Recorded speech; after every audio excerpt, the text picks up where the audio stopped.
YouTube के तमाम दोस्तों को मेरी तरफ से अस्सलाम वालेकुम। प्यारे दोस्तों, हाज़िर हैं नए प्रोग्राम के साथ। और आज का जो हमारा प्रोग्राम है वो है यानी चीट या फ्रॉड करना। चीट या फ्रॉड करना। आपने अक्सर सुना होगा कि कोई लड़का किसी लड़की को अपने मोहब्बत के जाल में फंसा लेता है, तो बाद में फिर ये रोना रोता है कि मेरे पास पैसे नहीं, मैं तो शादी करना चाहता हूँ, मैं ये करना चाहता हूँ, वो करना चाहता हूँ, और मैं रिश्ते के लिए अपने घर वालों को तुम्हारे घर भेजना चाहता हूँ, ये वो। तो लड़की फौरी आगे से कहती नहीं नहीं नहीं, हमारे घर वाले बड़े सख्त हैं, ये है वो है, फलाना ढिमकाना। तो उसके बाद लड़का उसको आइडिया देता है कि आप ऐसा करो, घर से सोना और कुछ पैसे लेकर आ जाओ, क्योंकि मेरा तो अभी काम नहीं है, जब काम होगा तो सब कुछ कर लेंगे, तो आप लेकर आ जाए, हम किसी और शहर जाकर अपनी ज़िंदगी गुजारते हैं और वहाँ हम निकाह भी कर लेंगे।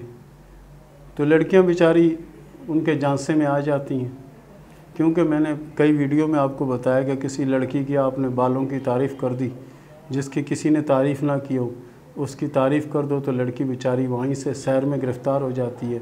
या आप किसी की आंखों की तारीफ़ कर दो, जी उसकी आंखें बड़ी अच्छी हैं, या आप किसी की आवाज़ की तारीफ़ कर दो कि आपकी आवाज़ बहुत अच्छी है और आपका ये बहुत अच्छा है, वो बहुत अच्छा है, आपका कद अच्छा है, आपका बोलना बहुत अच्छा है, ये है वो है। इस तरह कोई भी नहीं एक बात लेके करो तो लड़कियां बेचारी उस झांसे में आ जाती हैं और इस तरह से अपनी ज़िंदगी और अपने घर वालों की ज़िंदगी भी तबाह बर्बाद कर देती हैं।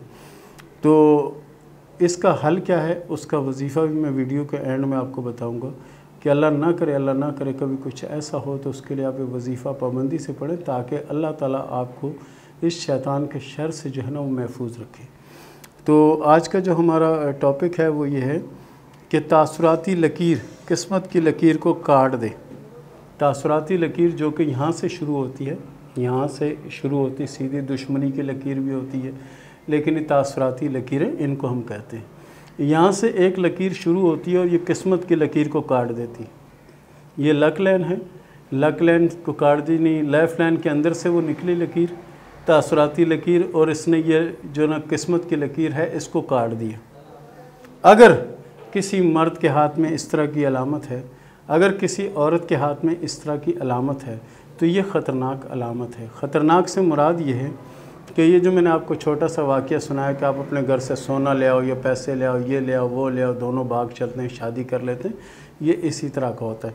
बाद में क्या होता है कि वो सारा सोना या पैसे जो कुछ भी है वो उससे ले लिया जाता है कि इधर रख दो मेरे पास। जब उसको रख दिया तो कोई ऐसा स्टेशन आया, वो उस स्टेशन पे उतर गया, ख़ुद भाग लिया। अब लड़की अकेली किधर जा रही है, कहाँ जा रही है, उसको मंजिल का पता नहीं, काफ़ी इंतज़ार करती है। वो फिर भी ये सोचती है कि शायद गाड़ी में पीछे कहीं रह गया होगा, आ जाएगा, ये हो जाएगा, वो हो जाएगा। या बाज़ का जो इमरजेंसी ब्रेक का वो होता है, अंदर जंजीर से खींची जाती है तो गाड़ी रुक जाती है, वो रोक देती है। कभी एक जगह जाती है, कभी दूसरी जगह जाती है, जाके बताती है जिस तरह मेरे साथ थे। ये तो पूछेंगे कि भाई हस्बैंड थे, नहीं नहीं नहीं हस्बैंड नहीं थे, कज़न थे। कज़न यानी शार्ट जुमला है, किसी को भी आप कज़न ज़ाहिर कर दें। इस तरह का यानी लड़की के सारे पैसे भी लेकर रफू चक्कर हो गया और सारा सोना भी लेकर रफू चक्कर हो गया। और बाज़ औक़ात तो ये भी होता है कि कई किसी ऐसी जगह पे ले गए जहाँ पे बहुत सारे दोस्तों ने यानी गलत फेल भी कर दिया, उसके साथ उसकी पूरी ज़िंदगी बर्बाद कर दी। लड़की ना घर की रही ना घाट की रही, एंड उसका अंजाम ये होता है ख़ुदकुशी। एंड ये होता है या वो ख़ुदकुशी कर लेती है, या वो पागल हो जाती है, या वो किसी और ऐसे बंदे के हत्थे चढ़ जाती है, ठीक है, या कोई उसको अच्छा बंदा मिल जाता है तो उसकी ज़िंदगी गुजर जाती है, लेकिन उसके माँ बाप की, उसके बहन भाइयों की, उसके ख़ानदान के लोगों की इज़्ज़त जो है वो खाक में मिल जाती है। तो प्यारे दोस्तों, ऐसी चीज़ अगर किसी के हाथ में अगर हो तो वो कोशिश करे कि अपने आप को बचाए, क्योंकि उनके साथ बहुत बड़ा धोखा हो सकता है, बहुत बड़ी चीट हो सकती है, बहुत बड़ा फ्रॉड हो सकता है। और अमूमन ये फ्रॉड जो ना लड़कियों के साथ होता है। और किसी लड़की के हाथ में, किसी के हाथ में अगर ये चीज़ आपको नज़र आए तो वो ज़रूर यानी कोशिश करें कि ऐसे किसी भी मामले में एतमाद ना करें। यानी कि लकीर आपसे ज़बरदस्ती करवाएगी कि आप करो, नहीं तो पिस्टल आपके ऊपर रख के कहेगी करो वरना गोली मार दो, ऐसा नहीं है। ये लकीर है, अगर है ऐसी तो आप कोशिश करो किसी के मोहब्बत के जाल में ना हो, किसी के इश्क के जाल में। सब्र करो, सब्र से शादी हो जाए, अपनी सुकून से ज़िंदगी गुजारो, अपने आप को तबाह मत करो। चाहे लड़का हो चाहे लड़की हो, होशियार हो जाए, इनके लिए बेहतर है। तो ये जो तासुराती लकीर है, किस्मत की लकीर को अगर काट जाए तो ऐसा होता है। तो उसके लिए आप जो ना मैं आपको सवालों का जवाब देता हूँ और एंड में इसका वजीफ़ा भी आपको बताता हूँ कि अगर इससे बचाव करना है आपने तो आप बचाव किस तरह कर सकते हैं, यानी बड़ी से बड़ी मुश्किल से बड़े दुश्मन से आप किस तरह बच सकते हैं। वो वजीफ़ा भी ज़रूर दूंगा और वजीफ़ा आप पढ़ें, आपके घरों में इंशाल्लाह सुकून होगा और बेहतरी होगी और आप हमारे लिए भी दुआ किया करें। तो शुरू करते हैं सवाल और जवाब का सिलसिला। सबसे पहला जो सवाल हमें किया सवेरा ने किया गुजरात से, शादी होते ही मसाइल शुरू हो गए हैं। मेरे शौहर बहुत जालिम हैं, मेरी बहुत कोशिश के बावजूद कुछ अच्छा नहीं हो पा रहा। अब बताएं आगे मेरी किस्मत में क्या है। आगे आपकी किस्मत अल्लाह के फ़ज़ल से अच्छी है और आने वाला वक्त आपका बहुत बेहतर है। और एंड में मैं वजीफ़ा बताऊंगा, इस वजीफ़े को शुरू करें, इंशाल्लाह आपकी मुश्किलें आसान होंगी और परेशानियां दूर होंगी। उसके बाद अगला सवाल किया है आशा आलम ने स्वात से, शादी कब होगी, शादी के बाद की ज़िंदगी कैसे गुजरेगी और औलाद होगी या नहीं। बिल्कुल आपकी अल्लाह के फ़ज़ल से औलाद भी होगी और शादी के बाद की ज़िंदगी भी इंशाल्लाह अच्छी और बेहतर गुजरेगी। उसके बाद सवाल किया इरम ख़ान ने मुल्तान से, शादी कब होगी, कहाँ होगी। शादी ख़ानदान में होगी और शादी बहुत अच्छी रहेगी। उसके बाद सवाल किया आमिर ने इस्लामाबाद से, नसीब में दौलत है या नहीं और शादी पसंद की होगी या नहीं। आपकी शादी आमिर भाई पसंद की होगी और हमें भी कार्ड भेज दीजिएगा। उसके बाद सवाल किया है किरण ने रावलपिंडी से, मेरी शादी जिसको मैं पसंद करती हूँ इससे होगी या जिससे मेरी मंगनी हुई है उससे होगी।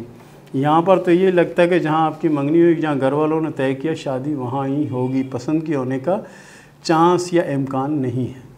उसके बाद सवाल किया शामी ने कराची से, मेरी तबीयत कब ठीक होगी, 3 महीने से बीमार हूँ। आप परेशान न हो, आपकी सेहत की लकीर अल्लाह के फ़ज़ल से आगे जाके अच्छी हो रही है। बस ये है कि इलाज जारी रखें, अल्लाह की रहमत होगी और मुश्किलें आसान होंगी। उसके बाद सवाल किया उज़मा शाहीन ने कराची से, 7 साल हो गए शादी को, औलाद कब होगी। अल्लाह के फ़ज़ल से आपकी औलाद होगी, 2 औलादें आपके नसीब में हैं, आपके हाथ की लकीरों में लिखा है। बाकी मर्ज़ी अल्लाह की है वो कब होती हैं, लेकिन होंगी ज़रूर। उसके बाद सवाल किया कमर अली साहब ने उकाड़ा से, नसीब में दौलत है और कब तक मिलेगी। 2021 का इंतज़ार करो, 2021 के चौथे महीने से आपके हालात में तब्दीली आएगी और बहुत बेहतर तब्दीली आएगी। उसके बाद सवाल किया फ़रा उस्मान ने फैसलाबाद से, मेरी ज़िंदगी कैसे गुजरेगी, दौलत है या नहीं।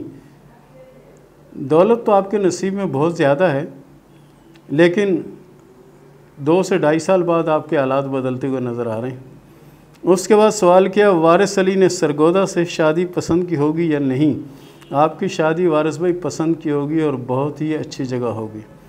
उसके बाद सवाल किया आमना ज़ेब ने स्वाद से, एक शादी ख़त्म हो चुकी, दूसरी पसंद की होगी या नहीं।